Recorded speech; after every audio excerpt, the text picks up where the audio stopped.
All right, guys, we're back here with another preaching preview. The purpose of this video is to give you a little bit of a heads up as to what the sermon is going to be about as you join us this weekend for worship here at Salem. So this weekend, we're dealing with our gospel lesson that's given to us from Luke chapter 6. And Jesus talks about a number of different issues in that text. But the one that we're going to focus on is the issue of being rejected for following Jesus. And in a weird twist, something that doesn't make sense to people who are outside of the church, Jesus actually says that if we are rejected for following him, we're actually blessed.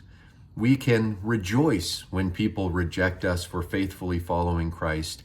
And that makes a lot of sense when you think about Jesus and the ministry that he carried out and the way that he was treated by many people in this world. He himself was rejected by a number of people.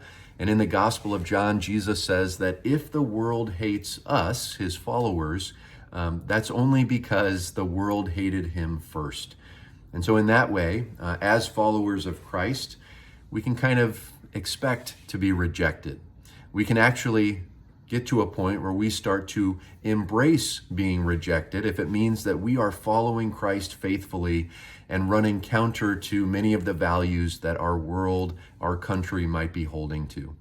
So if you have ever been in a social situation where people have maybe made fun of you or said something that wasn't very flattering because you are following Jesus, this weekend, Jesus reminds you that because of that, you are blessed.